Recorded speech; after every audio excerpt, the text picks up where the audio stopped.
Un cordial saludo a cada uno de ustedes. Mi nombre es Juan Alberto Castañeda Méndez, abogado de profesión de Perú, egresado de la especialidad de Justicia Constitucional por la Universidad Castilla de la Mancha, egresado de la especialidad de Constitucionalismo Latinoamericano por la Pontificia Universidad Católica del Perú y actualmente maestrante en Derechos Fundamentales en la Universidad Carlos III de Madrid. El tema que voy a compartir el día de hoy de manera muy puntual y a su vez importante refiere a los principios del razonamiento probatorio en el sistema interamericano de derechos humanos. Cabe indicar de que este espacio académico forma parte del acervo de la Red Latinoamericana de Estudios de Derechos Humanos y Derecho Internacional Humanitario, capítulo Perú. En todo proceso o en todo caso, en todo procedimiento contencioso que realiza la Corte Interamericana de Derechos Humanos cuando la Comisión ha decidido emplazar o denunciar a un Estado parte de la Convención, resulta vital la valoración probatoria o el razonamiento probatorio respecto a lo que ofrecen tanto la Comisión, la víctima y el Estado, como también lo que puede traer a colación al proceso los mismos jueces interamericanos. Esta categoría de valoración probatoria y razonamiento probatorio no ha sido ajeno al derecho interno de cada Estado parte de la Convención, todo por el contrario,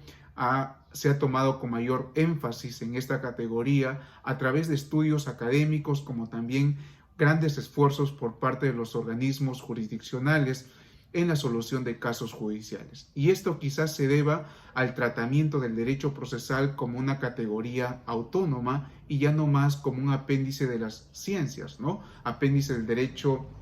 civil, apéndice del derecho penal o del derecho constitucional, etcétera, sino más bien al día de hoy se constituye este estudio del derecho procesal de manera autónoma. Y quizás esto ha permitido justamente grandes avances,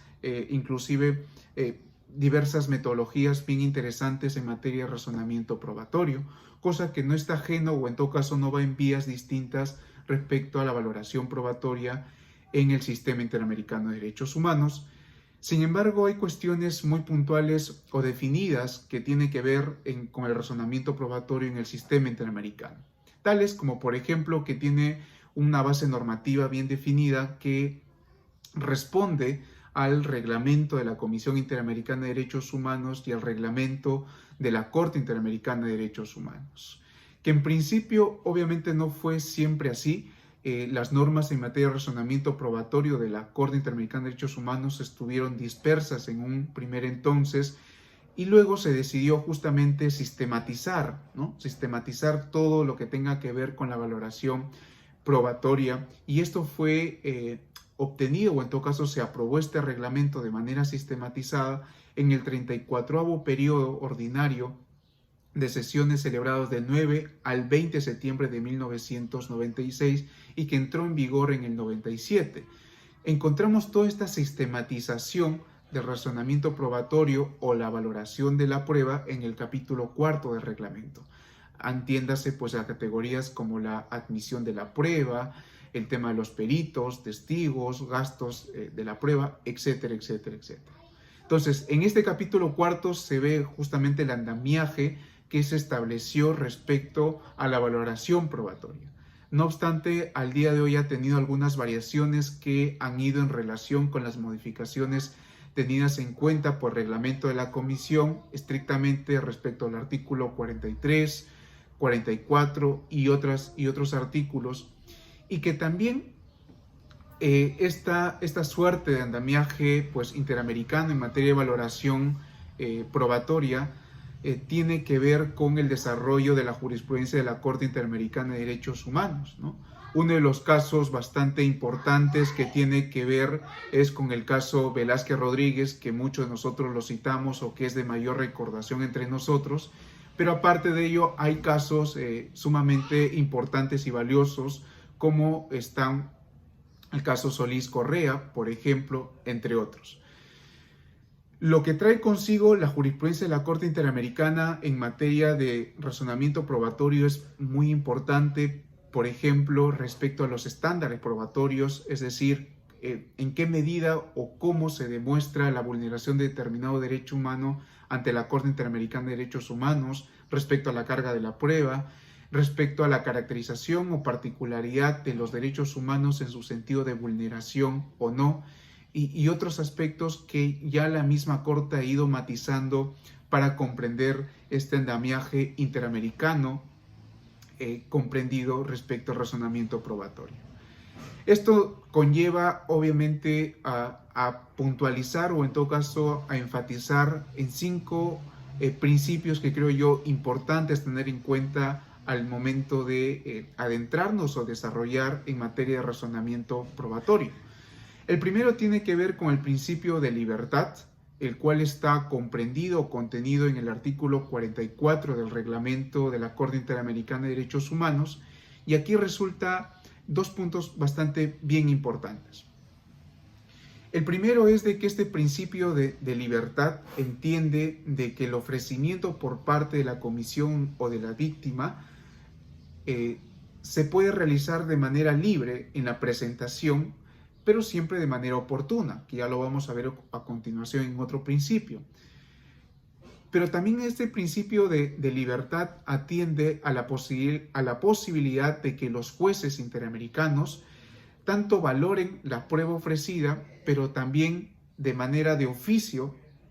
traer las pruebas necesarias que estos crean convenientes para la solución del caso. Es decir, el principio de libertad comprendido en el artículo 44 consagra la libertad de ofrecimiento de la prueba tanto a las partes del proceso interamericano, pero también permite que los jueces interamericanos valoren las mismas, como también, si creen conveniente que falte actuar otras pruebas, pueda ser de oficio consignarlas dentro del proceso interamericano. El segundo principio tiene que ver con el tema de la igualdad, el principio de igualdad que está comprendido en el artículo 43 del reglamento de la Corte Interamericana de Derechos Humanos y refiere mucho al tema de la oportunidad, es decir, en qué momento se presentan las pruebas dentro de este proceso.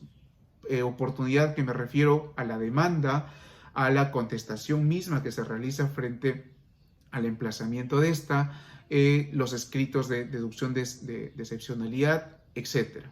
No obstante, de manera excepcional se pueden admitir las pruebas, es decir, cuando no se hayan presentado en estos 4 estadios mencionados, se puede aceptar las pruebas cuando medie razón de fuerza mayor, impedimento grave o alguna causa o hecho superviviente, ¿no? ¿Esto con qué finalidad lo hace la Corte de admitir estas pruebas? Lo hace a razón de proteger o cautelar el derecho a la defensa. Y que a propósito del derecho a la defensa trae consigo recordar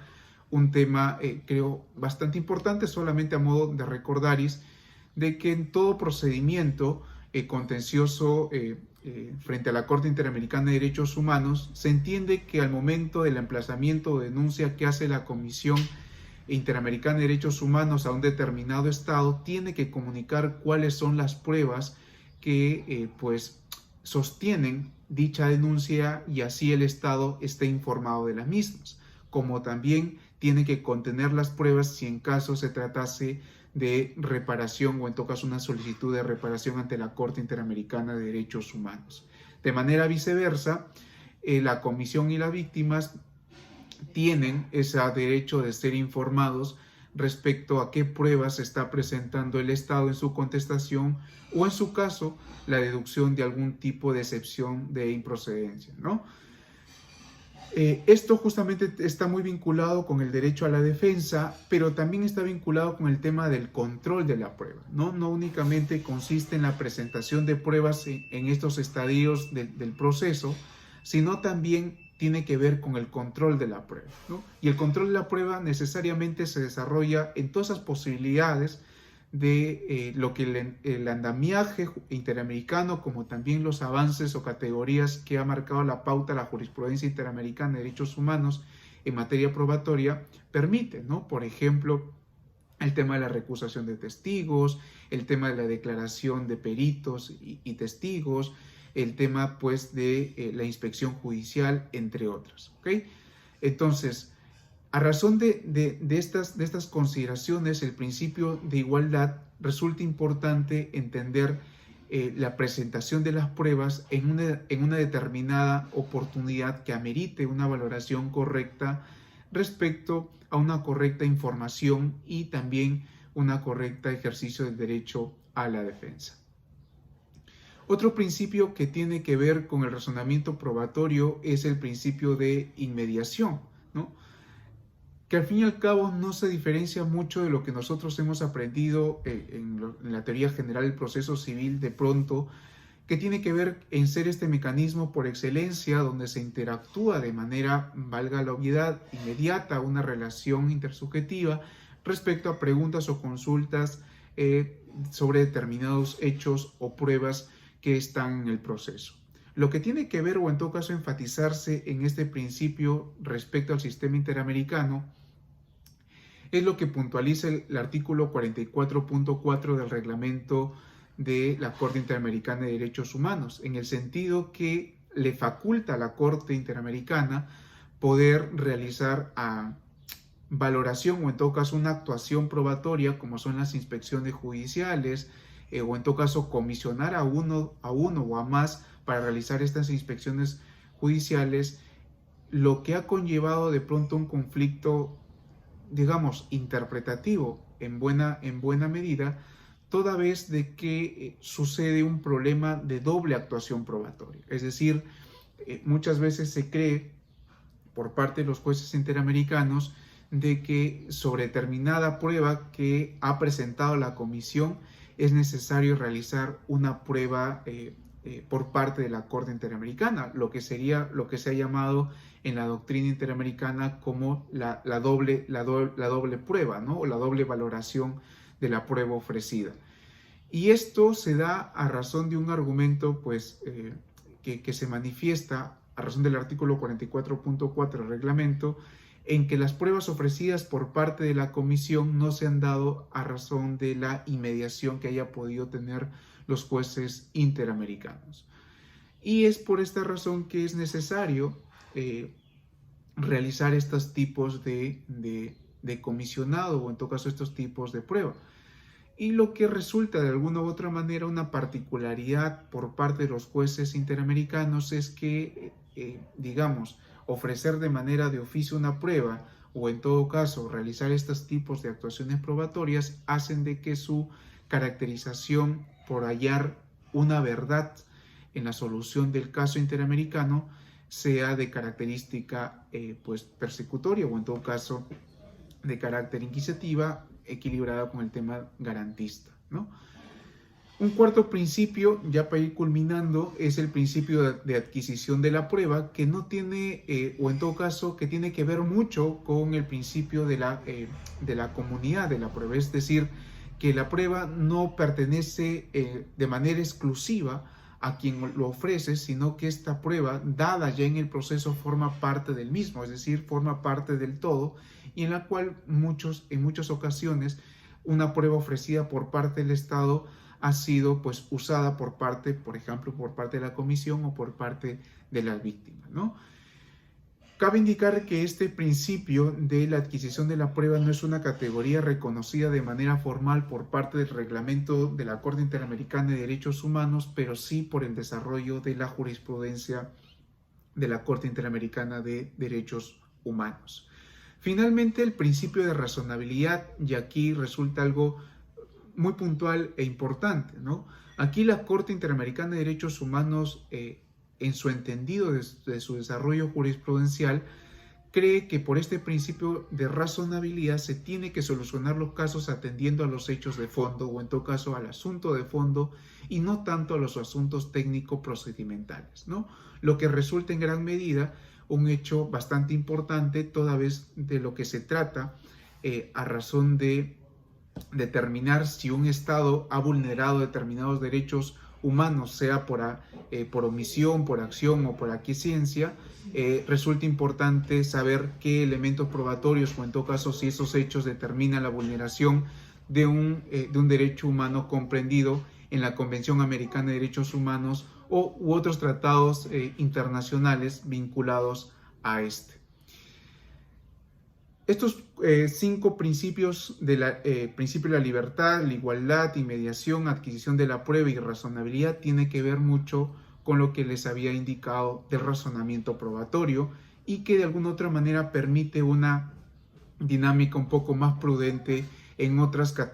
categorías que tiene que ver ya con mayor profundidad en el razonamiento probatorio que realiza el sistema interamericano y que seguramente lo abordaremos en otro capítulo o en todo caso en otra cápsula que tenga bien realizar la Red Latinoamericana de Estudios de Derechos Humanos y Derecho Internacional Humanitario Capítulo Perú. Sin más, les agradezco por la atención prestada y no se olviden, igual va a estar en la descripción de este video, el correo electrónico para quienes desean ser parte de esta red Capítulo Perú, que solamente tienen que enviar sus datos completos. Un gran abrazo y espero que haya sido de utilidad.